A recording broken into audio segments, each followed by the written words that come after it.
David Frank Semogedede, also known as Kanondugwa, a suspected leader of a rebel group allegedly operating in central Uganda, and his co-accused appeared before the General Court-Martial sitting at Machinje yesterday.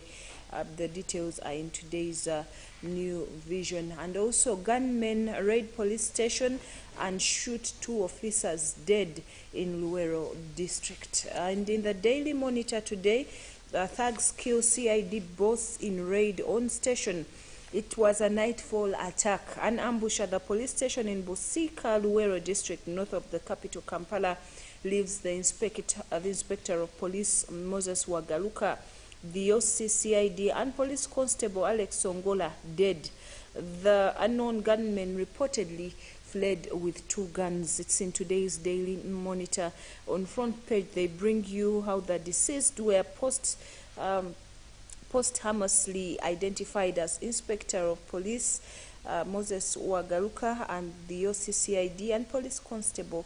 Rising cases, more than 7 raids targeting police officers have been reported in less than a year, and very many details attached to this story. Acheng, one school term ended early. It's on page 6 of today's Daily Monitor. In today's Daily Monitor, there are tenders, deals at UNHCR, URA, CNOOC, and National Water and Sewage Corporation, DPF, Chiruhura District, among others. Get yourself a copy. You never know, you may get a job opportunity there. And in the region, Muslim property wrangles disrupt studies at school, at Lira School, in today's Daily Monitor. Well, right now, allow me to take you straight into our international news update. Because of time, we'll start with what's happening in Kenya. The Kenyan President William Ruto has reaffirmed his government's commitment to end extrajudicial killings in the country by ordering a police watchdog to draw up plans for reforms with civilian oversight. This comes just days after he disbanded a police unit alleged to be behind murders and disappearances that have soared in recent years. Reports say the move followed an investigation into the disappearance of 2 Indian nationals and their local driver in July. Kenyan police were on the spotlight this past week over the killing of Pakistani journalist Ashrad Sharif in what they claim was a case of mistaken identity. Such killings have previously caused diplomatic storm, with governments demanding justice for their slain nationals.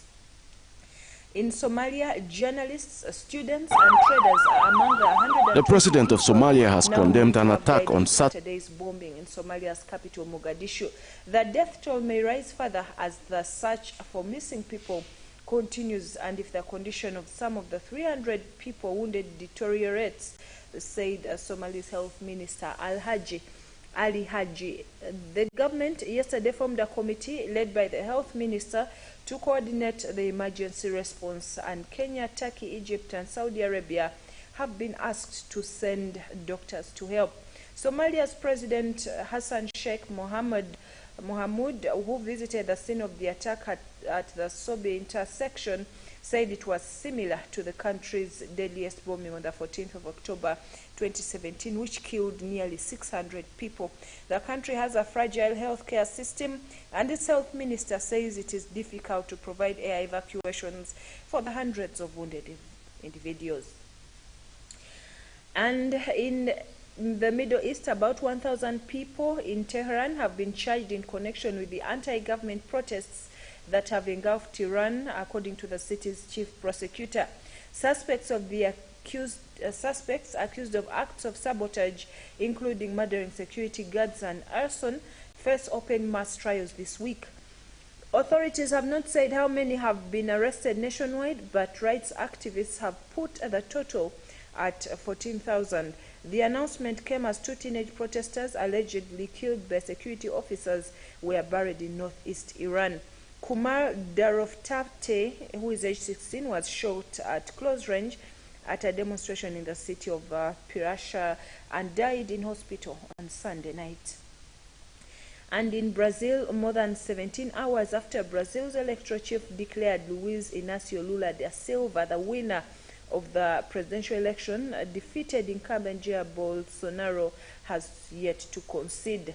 The far-right president is said to have gone to sleep after he narrowly lost to his left-wing arch-rival. His silence is raising concern that he may not accept the result. He has in the past cast unfounded doubts of the voting system.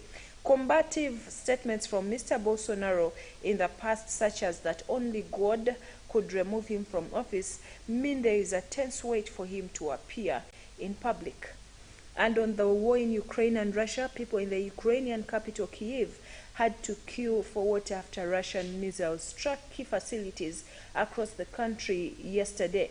An evening update from the city's mayor Vitaly Klitschko said 40% of the consumers in Kyiv remained without water and 270,000 homes had no power. 13 people were injured in the attacks nationwide, according to Ukraine. Russia said the strikes were aimed at Ukraine's military control and energy systems and that all targets were hit. They were partly in response to an attack on a Russian warship over the weekend, according to Russian President Vladimir Putin. And a billionaire Russian banker Oleg Tinkov has given up his Russian citizenship because of the war in Ukraine and condemned Putin fascism. Mr. Tinkov founded the online Tinkov Bank, one of Russia's largest lenders with about 20 million customers. In an Instagram post, he said he cannot and won't be able to associate with the fascist country that started a war with their peaceful neighbor. Few Russian tycoons have criticized Russia's invasion of Ukraine. An independent Russian news source tweeted a photo of Mr. Tinkov's certificate showing his Russian citizenship terminated, as well as his tirade on Instagram against President Vladimir Putin's Russia. And finally, Elon Musk has dissolved Twitter's board of directors, cementing his control over the social media platform. The multi-billionaire will be its chief executive after buying the company last week, ending months of back and forth over the $44 billion deal. He has moved quickly to put his mark on the firm, which is used by politicians and journalists around the world. The reforms he is contemplating include changes for how Twitter verifies accounts, as well as job cuts. The Washington Post has reported that a first round of cuts is under discussion that could affect 25% of the company's staff.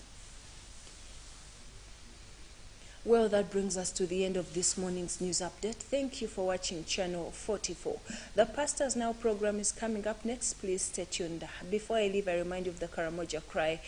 Thank you for giving to the people of Karamoja. There is a great improvement in the lives of the people of Karamoja. However, the need is still great as we are still on the project of planting, plowing, and producing for them. Join us once again by sending your seed and let us finish this job that we have started.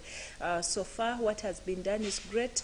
Send your seed to the numbers that will be available during the services, or you can bring it here at the Miracle Center Cathedral. We are having awesome revival nights here. Come and join us, and remember to carry your seed. God bless you. Enjoy your morning. We'll meet again at 12:45.